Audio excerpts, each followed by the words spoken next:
예, 안녕하십니까.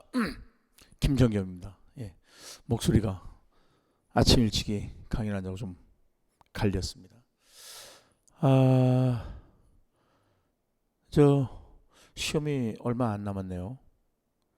무더운 여름이 지나가야 풍성한 가을이 있듯이 여러분들이 지금 이 시기, 괴로운 시기, 힘든 시기, 여름이라고 생각하면은 조만간 풍성한 가을, 즉 임용고시 합격이라는 수학물을 맞이하지 않을까 생각합니다.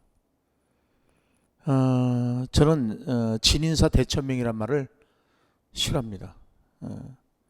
진인사 대천명이라는 것이 결국 사람이 최선을 다하고 하늘의 명을 기다린다라는데 하늘의 명을 기다릴 게 뭐가 있습니까? 진인사 필합격. 최선을 다했다면 반드시 합격을 할 것이다. 제가 이제 9, 10월, 11월은 실전 모의고사 반을 운영을 하게 되는데요. 기회 될 때마다 말씀드리는 거지만은 시험 문제가 과연 무엇이 나올 것이냐. 단연코 이미 이전에 나왔던 기출문제, 즉 객관식 기출문제에서 등장했던 문제들, 물론 똑같이 나온다는 얘기가 아닙니다. 그 등장했던 주제들이 시험 문제에 나온다는 거죠. 뭐 새롭게 나온다든가 하는 것은 없을 겁니다. 작년, 재작년 문제도 그렇고요. 작년 문제도 그렇고 저희 카페에 들어오면은 적중 비교표를 만들어 놨지만은 백워드 커리큘럼이라든가 학습 조직이라든가 이런 것들은 이미 시험 문제에 등장했던 것들이고요.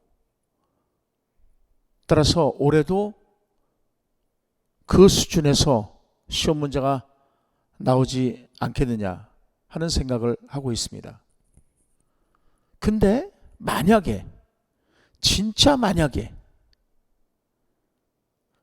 객관식 문제에서도 등장하지 않았던 문제가 등장했다. 그러면 그 문제를 어떻게 해결할 것이냐는 겁니다. 그거는 이제 저는 처음 나눈 문제 해결법이라는 겁니다. 그걸 이제 9, 10월을 처음 나눈 문제는 어떻게 해결할 것인가, 그것을 진지하게 연구해 보도록 하겠습니다. 뿐만 아니라 9, 10월에는요, 작년 논술, 교육학 논술 채점 기준표를 공개하도록 하겠습니다. 이 채점 기준표는 공개가 되지 않는 겁니다. 근데 조금 힘들게 채점 기준표를 구했습니다. 따라서 그 채점 기준표대로 우리가 어떻게 논술을 작성해 나갈 것인가 서부터 이야기하도록 하겠습니다. 그 다음에 우리 선생님들이 서론을 어떻게 쓰느냐, 그 서론 쓰기를 굉장히 힘들어한다는 얘기죠. 혹자의 선생님들께서는 어떤 말씀을 하시냐면요, 그냥 서론 결론 대충 쓰면 된다. 서론 물론 결론 형식만 맞추면 된다. 그게 무슨 논술입니까? 그건 절대 논술이 아니죠. 서론은 어떤 겁니까? 제가 영역별 문제풀이반에서도 말씀을 드렸지만은 서론 쓰고 나머지 내용 쫙 가려보라는 거죠. 그리고 서론만 딱 들고 다른 사람한테 보여주십시오. 야, 내가 이거 뭘 쓰려고 하는 거 같니? 라고 물어봤을 때 다른 사람이 이 내용 본론에서 이거 쓰려고 그러는 거 아니야? 했을 때 여러분들하고 맞아떨어졌다면 여러분 서론 잘 쓴 겁니다.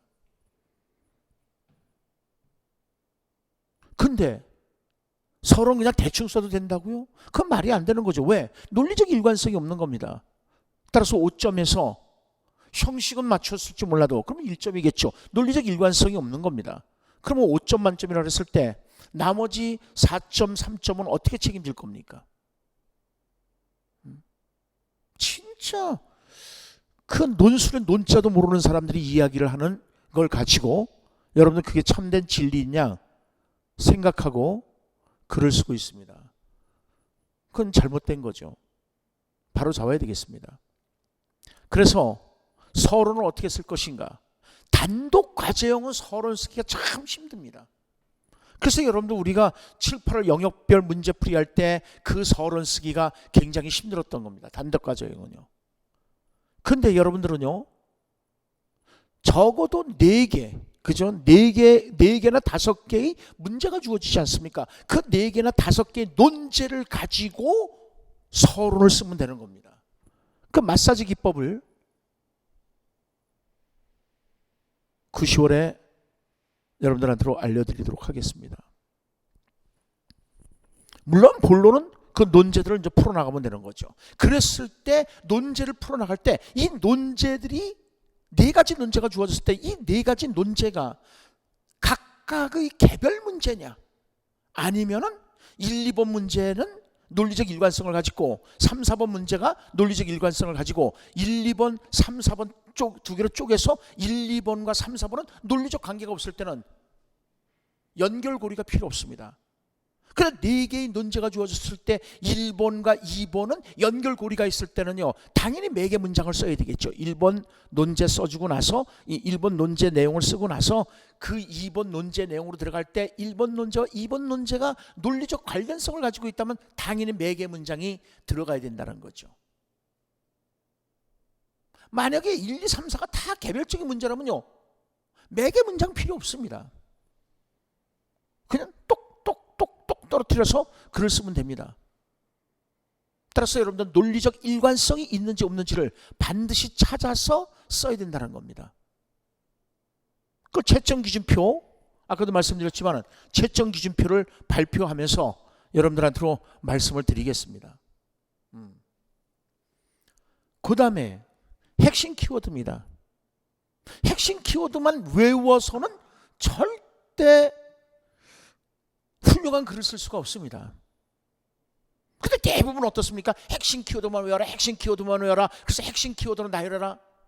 작년에 여러분들 과락, 채점 기준표 발표할 때 말씀드리겠지만요, 과락이 많았던 이유는요, 개조식이었습니다. 개조식으로 쓰는 것이 무슨 논술입니까?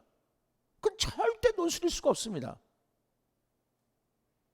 그래서 개조식으로 썼을 때는 4점짜리라면 1점뿐이 안 준 겁니다. 그럼 개조식을 왜 썼느냐? 그냥 학원가에서 계속 얘기하는 게 키워드 중심으로만 그냥 쭉쭉쭉쭉 나열해도 된다라고 했으니까는 그렇게 했던 거란 말이죠. 그게 무슨 논술의 보고서죠. 보고서는 개조식으로 쓰는 겁니다. 우리는 지금 보고서를 쓰는 것이 아니라 논술을 쓰는 겁니다. 교육학 논술을 쓰는 겁니다. 따라서 여러분들은 교육학 논술에 대해서 어떻게, 그러니까 교육학적 이론을 배경으로 해서 그걸 어떻게 논리적으로 전개해 나갈 것인가. 그렇게 하기 위해서는요, 당연히 키워드는 알고 있어야 됩니다. 그렇지만 전체적인 교육학 이론이 빼고 그게 배경이 돼서 그 글을 논리적으로 이끌고 나가야 된다는 것이죠. 그래서 각 주제별로 키워드를 우리가 7, 8월에도 그 중요한 키워드를 그날 전부 쫙 해설을 해드리고 그걸 전부 상기하고 그래서 머릿속에 집어넣고 여러분들 연습을 하셨지만은 9, 10월에도 역시 11월에도 9, 10월, 11월에도 역시 그렇게 글을 전개해 나가고 그렇게 수업을 전개해 나갈 겁니다. 그 다음에요, 9, 10월 달에 총 6주간에 걸쳐서 월요일 날 2시부터 3시 반, 화요일 날 2시부터 3시 반 특강을 합니다. 하나는 저 에밀 특강입니다. 그래서 에밀하고 노노하고 명심보감, 요거는 저 대구시 교육청 때문에 이제 그렇게 하는 거고요. 그리고 이제 하나는 교육학 그 개념하고요. 그 다음에 이제 교육학 도표나 그래프, 요건 이제 책으로 나왔습니다. 그거 가지고 특강을 해드릴 겁니다. 그리고 경기도 면접 나눔 수업 나눔 수업이라고도 하죠. 그거하고 토익법하고 그래서 자기 성장 보고서 요거 이제 책이 곧 나올 겁니다. 그래서 2차 대비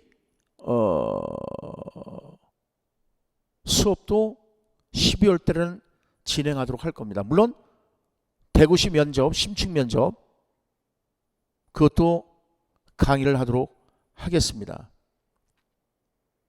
다시 한번 말씀드리지만은 교육학 논술입니다. 따라서 기본적으로 여러분들이 교육학에 대한 철저한 지식을 가지고 거기서 핵심 키워드를 어떻게 논리적으로 전개해 나갈 것인가. 그래서 자기 주장점이 있다면 그 주장점에 대한 팩트, 그 주장점에 대한 팩트는 바로 교육학 지식으로 증거를 대는 겁니다. 자기가 주장하는 논지가 있다면 그 논지에 대한 논거는 반드시 교육학 내용으로 집어넣어야 되는 겁니다. 그 교육학 내용으로 집어넣었을 때 그게 바로 키워드 중심으로 진술해 나갈 수 있어야 된다는 거죠. 예. 다시 한번 말씀드리지만은 진인사 대천명이 아니라 진인사 필합격입니다. 따라서 여러분들을 합격할 수 있도록 저 또한 최선을 다할 것이고요. 그리고 대면 첨삭, 1:1 첨삭을 철저히 해서 자기 자신이 어떤 문제점이 있는가 그걸 살펴볼 수 있도록 하도록 하겠습니다. 감사합니다.